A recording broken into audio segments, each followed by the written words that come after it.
Hi, I'm Dr. Dan Gottlieb. I'm a psychologist, and I have been one for 50 years now. I've had a rich career. Uh, I've been practicing psychotherapy for all those years. I hosted a radio show at NPR for 35 years.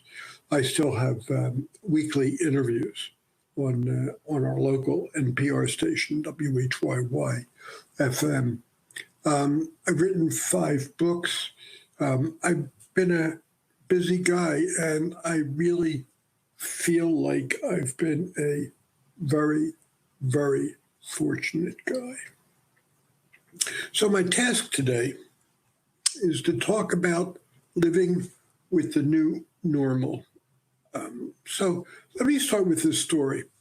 So I was in Denver a couple of years ago, and I'm a big baseball fan. So my significant other and I went to Coors Field. We get into the stadium, and there's a big sign that says Coors Field, home of the world famous brisket sandwich. Well, I figure if it's world famous, I better get it and try it. Well, a couple hours later after the game, we get on a wheelchair accessible trolley. And then I realize what makes it world famous. I am sick as hell. So I'm in this trolley, and it stops, and a bunch of young men come on, all wearing black pants and white shirts.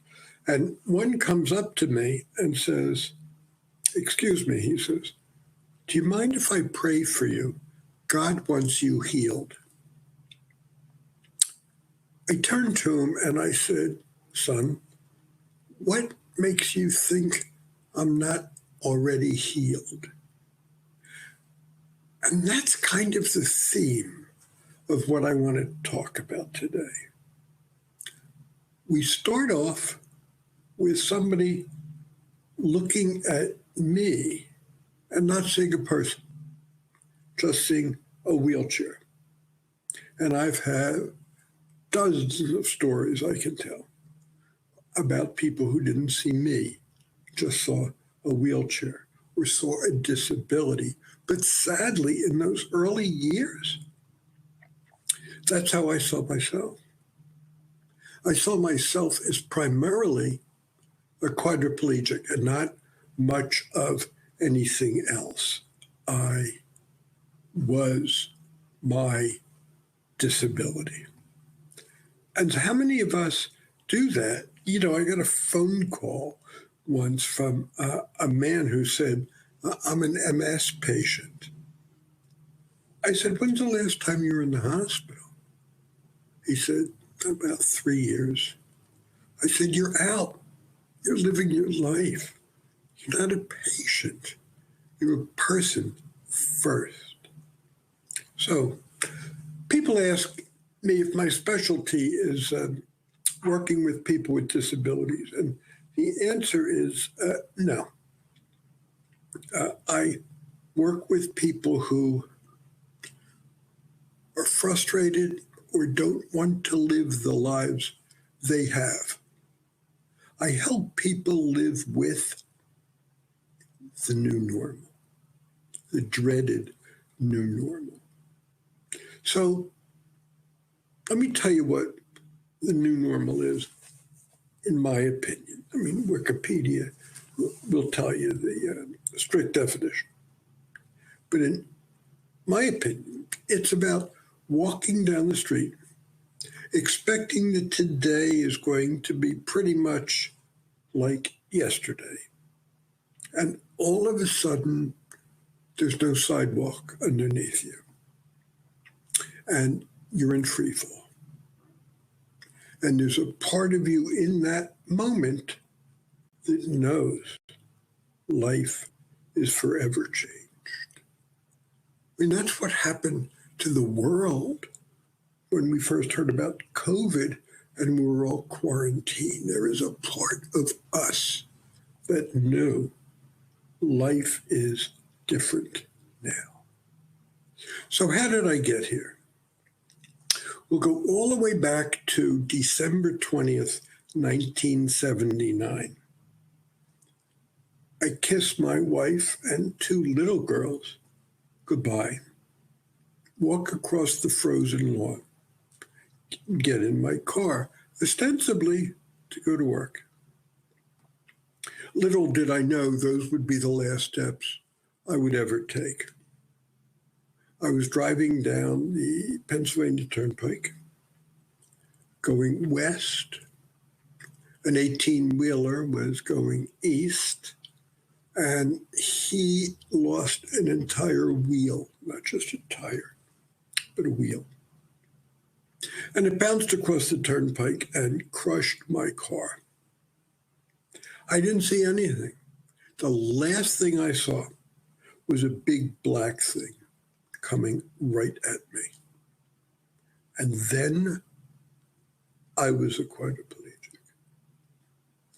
Now, the thing that affected me most was how profoundly alone I felt. I looked different from everyone else. I acted different because they could walk. I assumed I would never be like them again. I assumed no one, my loved one, would ever understand what it's like to be me. Look, whether you have Guillain-Barré or some other disability, whether you love or care someone with a disability, we've all been hit with that black thing that changed our lives forever. And here we are, living with that new normal. You know, I tried to write something profound to make a point here. So here's what I wrote. And I think it's pretty unique. Yesterday, all my troubles seemed so far away. And now it looks like they're here to stay. Yeah, I think the Beatles got it right. They were talking about the new normal.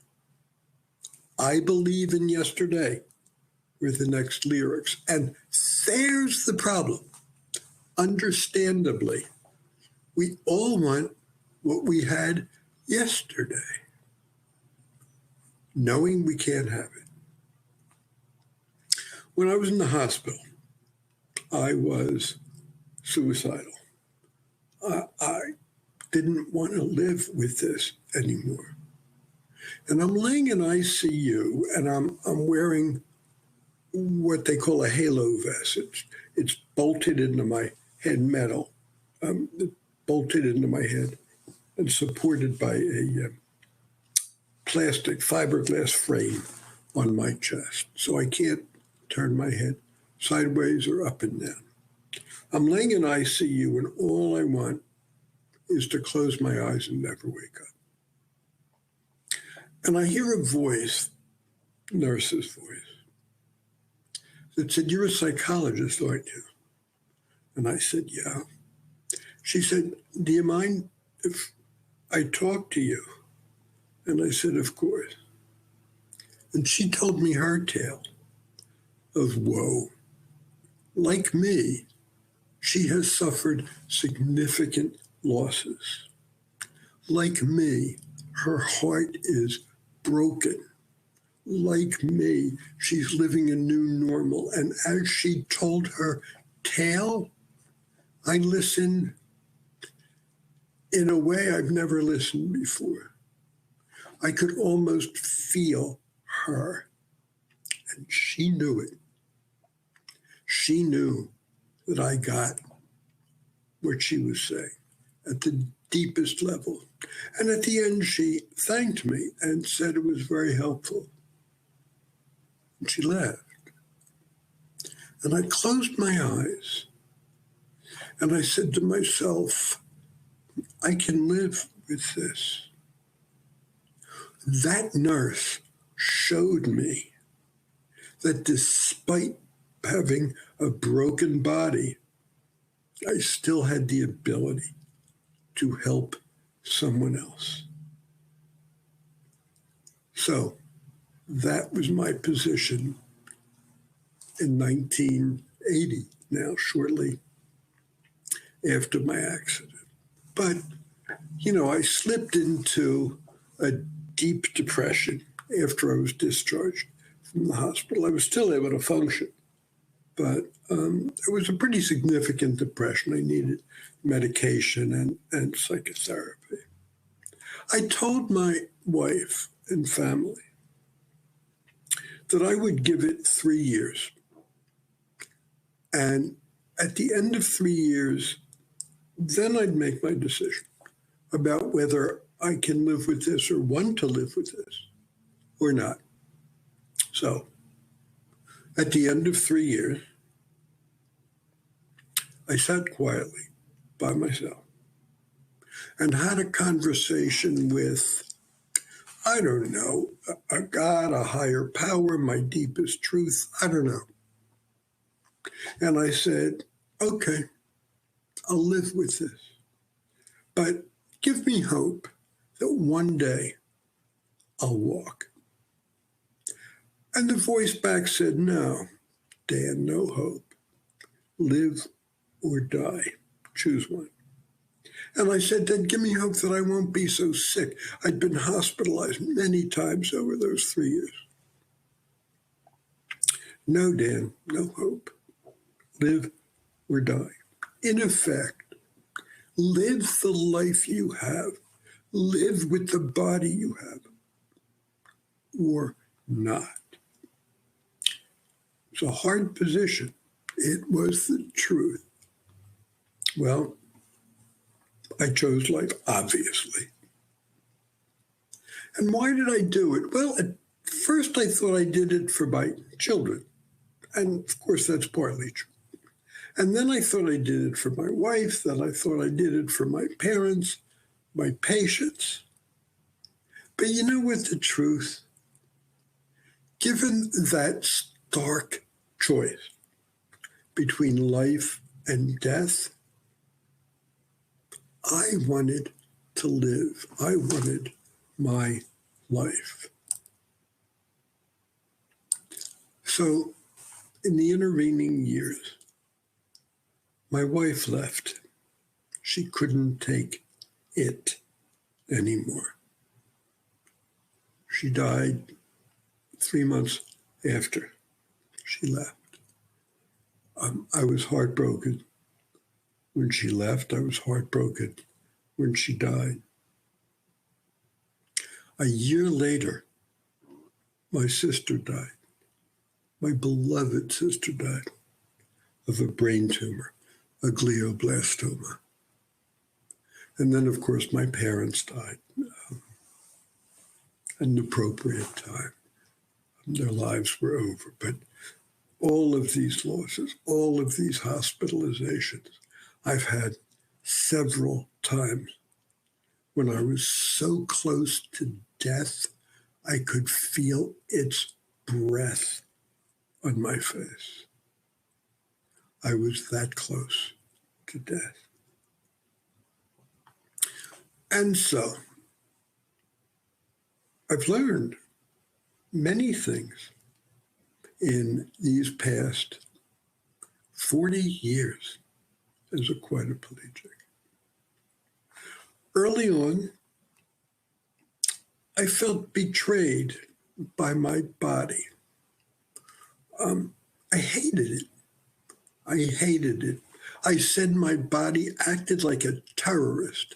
Out of the clear blue, it would strike me down with a urinary tract infection, with a pressure sore that would make me go to bed sometimes for months on end. A terrorist is what I called my body. It didn't do what I wanted it to do. I blamed my body for all my suffering. I blamed my body for the suffering imposed on my wife, my parents, and my children. I hated this body. Part of what happens with quadriplegics, some, is we have something called neuropathic pain. Many of you might have it. You know, it's just awful, terrible pain. And this just fed into my hatred of my body. So when the pain became acute, I would say to myself, I can't live with this. This pain will never go away. It'll only get worse. All the stories I told myself. And then I happened to have a conversation with a neurologist, and he explained to me what the pain was about. That there was really nothing wrong, most of the pain's in my arms. He said, there's really nothing wrong with your arms. It's about a nerve that's partially pinched. He said, in my neck, he said, your arms are just hyperactive. The nerve endings in there are just hyperactive. And I pictured my arms with these hyperactive nerves, these arms that had been with me, obviously, since birth. And strangely, I felt compassion for my arms. I felt that my arms were suffering, not Dan. It was my arms that were suffering. And then I grew to understand that my body suffers. And from then on, when I felt pain. Pain didn't diminish. But now I feel compassion for my arms. And then the pain becomes bearable, even though it's the same level of intensity. There's no more stories, it's just pain. And I learned the difference between pain and suffering. Pain we have no choice about. Suffering is optional. I was in South Africa with my family about 5-10 years ago. And the roads, as you can imagine, are pretty rutted. And I was in a wheelchair van, and you can imagine it's not the newest of the new. And I'm sitting in the back of the van, bolted down, and the van is bouncing around. And as it bounces, my pain gets worse. Every bounce, it gets worse. And I am really in a lot of pain. My daughter's sitting in the back with me, and she's watching me in this much pain. My heart broke for her. We got to where we were going, and we both got out of the van. And I was fine. That episode was over. There were no stories. I was okay. My poor daughter was in agony for hours after that. That's the difference between pain and suffering. The meditation teacher, Sylvia Boorstein, says, suffering is the demand that experience be different from what it is. It's the demand that this moment be different from what it is. And of course, it can't be. So I want to talk about resilience. I don't believe it's magic. I believe resilience is hardwired into our bodies. I know this because of my patients, my friends, everybody I know that's experienced trauma. Somehow, we get back to baseline. It's all in there. Everything we need is in there. I've got a sign outside of my office. And it says nobody gets to see the wizard, not nobody know how. Because I'm not giving my patients something they don't already have. It's all in there. And when I have a patient that says after a trauma, I don't know how I can live with this, sometimes I say, well, you'll get your answer out of the rearview mirror because you will live with this. You will. You just don't know how yet. And one day you'll turn around and say, this is how I'm doing it. You know, there's something else that's in us. When I chose life, there's a life force inside of all living things that pursues life no matter what. You watch outside, look at nature, even look at the foliage, look at animals, look at yourself. We all get knocked down and we get up. Even when a branch falls off a tree, you watch the scar tissue that comes over it and it continues to grow. Victor Hugo said, in darkness, the pupil dilates as though searching for light. And in adversity, the heart dilates as though searching for God. There's two modes of the human heart. It can be open to experience, to love, to pain, open to experience, or it can be closed. Over 20 years ago, I took my meditation course. I learned how to do it. And there was a woman in class, and she had stage 3 breast cancer. And I said, why are you taking this class now at this stage in your life? And she said, all my life, wherever I was somewhere else. In the time I have left, I want to be where I am. So I think one of the most important lessons I learned was about vulnerability. Most of us are ashamed of our vulnerability. We call it weakness.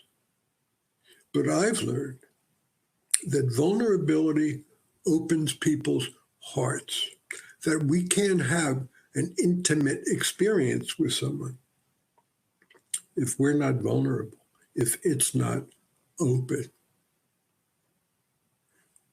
A couple of years ago, I was seeing a 17-year-old girl who just hated herself.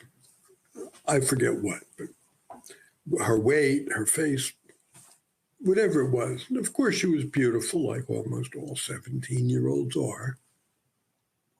And I'm listening, and it's hard to listen to this young person beat herself up. And I bowed my head down, and when I looked down, I saw that my catheter leaked and my pants were soaked. I was so ashamed, I couldn't look up. I couldn't look at her. And when I did, I almost had tears in my eyes. And she looked at me and she knew what happened. She saw it. And she came over to me and put her arms around me and put my head on her chest. And here we were, two vulnerable human beings being that close to one another. Talk about open hearts.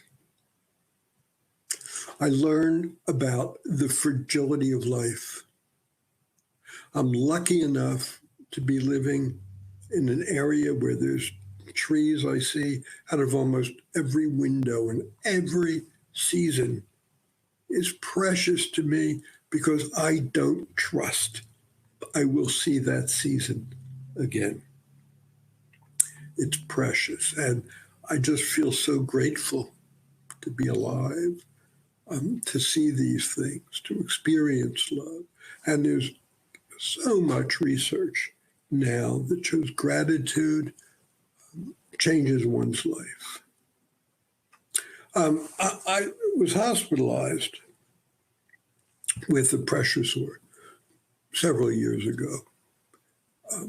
And a nurse came up to me in the morning and said to me, "How are you feeling today?"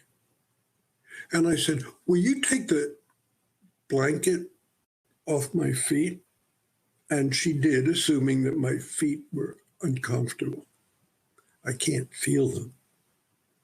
And I said, "Will you look on my toes?" She said, "Why?" I said, "Please just look on my toes." And she said, "Yeah." And I said, "Is there a tag on any of my toes?" She said, "No." And I said, "I'm fine, thank you." A day without a toe tag is a good day. So I've learned a lot about comedy. It's helped me stay afloat all these years. As a matter of fact, I went to take a course in a comedy club. On the first day of the course, I was going down a ramp. There was a step at the end of the ramp. My chair seized up, and I went flying out of my chair. I wasn't wearing a seatbelt. I landed on my face and head, got a concussion, and retorqued my neck. And I was rushed to the hospital, of course, and my right arm was completely paralyzed. Now, you see, I can move my arm. Obviously, there's things I can do with my arms. But I lost so much with a paralyzed right arm. And I thought, no, at my age, I'm not going to go through rehab again. And one day I'm laying in my bed and I'm looking out the window. It's a gray day. And I looked down at my arm, and for some reason, I became aware of all of the people who loved me. And I felt their love in my body, and it almost felt like my body was expanding. And then I thought of all the people I love. And my body felt so warm and expanded and safe. And I looked down on my arm and I said, "It's an effing arm. Look at all the love I have in my life." And I ask you to please think about who you love. And tomorrow, love them better, deeper. And the next day, love someone else. And I believe that's what kept me alive all these years. I'd like to conclude with a poem that I wrote about just this. When life comes at you, bare-knuckled and bloodthirsty, and rips the sidewalk away that you had been walking on your whole life. So there you are, lying naked and beaten in unfamiliar land without any familiar guideposts. Beyond sadness, grief, even loneliness, there's a feeling of isolation and inferiority towards the whole world. So you hide your anguish and your shame, too scared to cry, because if you do, you might never stop. And everything you thought was true is now gone. So without a roadmap, you get up, frightened and fragile. You take your first tentative step into an unknown future. You go to doctors to heal your body, but the scars are permanent. Then you go to other doctors to heal your broken heart, but those scars are permanent also. After the shock and anger and self-pity and resentment, when you're too exhausted to fight against the truth of your life, you finally cry.